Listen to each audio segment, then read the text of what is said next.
சகரியா அதிகாரம் 8.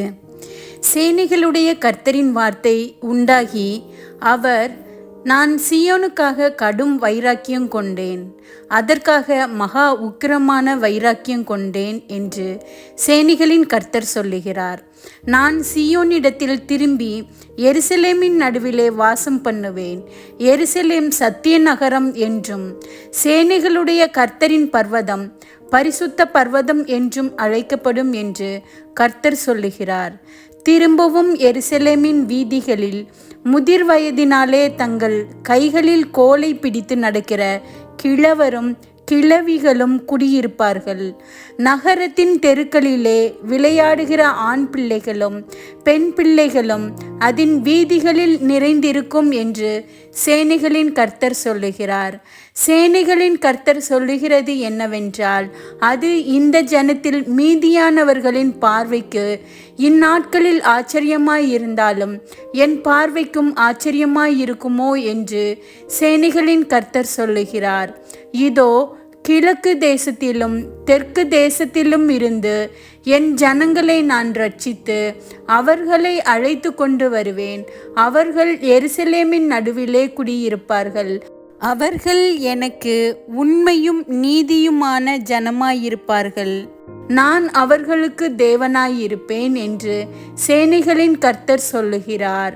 சேனைகளுடைய கர்த்தரின் வீடாகிய ஆலயம் கட்டப்படும்படிக்கு அதன் அஸ்திபாரங்கள் போடப்பட்ட நாள் முதற் கொண்டிருக்கிற தீர்க்கதரிசிகளின் வாயினால் இந்த வார்த்தைகளை இந்நாட்களில் கேட்டு வருகிறவர்களே, உங்கள் கைகள் திடப்பட கடவது என்று சேனைகளின் கர்த்தர் சொல்லுகிறார்.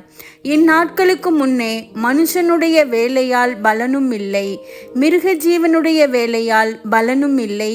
போகிறவனுக்கும் வருகிறவனுக்கும் நெருக்கிடையின் நிமித்தம் சமாதானமும் இல்லை. எல்லா மனுஷரையும் ஒருவரையொருவர் விரோதிக்க செய்தேன். இப்போதோ இந்த ஜனத்தில் மீதியானவர்களுக்கு நான் முந்தின நாட்களில் இருந்தது போல இருக்க மாட்டேன் என்று சேனைகளின் கர்த்தர் சொல்லுகிறார். விதைப்பு சமாதானம் உள்ளதாயிருக்கும். திராட்சை செடி தன் கனியை தரும். பூமி தன் பலனை தரும். வானம் தன் பணியை தரும். இந்த ஜனத்தில் மீதியானவர்கள் இதையெல்லாம் சுதந்திரிக்க கட்டளையிடுவேன். சம்பவிப்பதென்னவென்றால், யூதா வம்சத்தாரே, இஸ்ரவேல் வம்சத்தாரே, நீங்கள் புறஜாதிகளுக்குள்ளே சாபமாயிருந்தது போலவே ஆசீர்வாதமாயிருக்கும்படி நான் உங்களை ரட்சிப்பேன். பயப்படாதேயுங்கள், உங்கள் கைகள் திடப்பட கடவது. சேனைகளின் கர்த்தர் சொல்லுகிறது என்னவென்றால், உங்கள் பிதாக்கள் எனக்கு கோபமூட்டின போது நான் உங்களை தண்டிக்க நினைத்து மனம் மாறாமல் இருந்தது போல இந்நாட்களில் எருசலேமுக்கும் யூதாவுக்கும் நன்மை செய்யும்படி திரும்ப நினைத்தேன். பயப்படாதேயுங்கள். நீங்கள் செய்ய வேண்டிய காரியங்கள் என்னவென்றால், அவனவன் பிறனோட உண்மையை பேசுங்கள். உங்கள் வாசல்களில் சத்தியத்துக்கும் சமாதானத்திற்கும் ஏற்க நியாயம் தீருங்கள். ஒருவனும் பிறனுக்கு விரோதமாய் தன் இருதயத்தில் தீங்கு நினையாமலும் பொய்யானையின் மேல் பிரியப்படாமலும் இருங்கள். இவைகளெல்லாம் நான் வெறுக்கிற காரியங்கள் என்று கர்த்தர் சொல்லுகிறார்.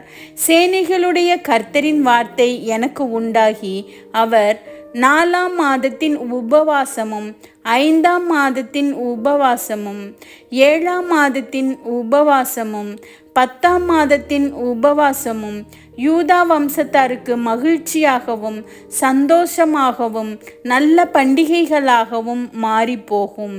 ஆகையால் சத்தியத்தையும் சமாதானத்தையும் சிநேகியுங்கள் என்று சேனைகளின் கர்த்தர் சொல்லுகிறார்.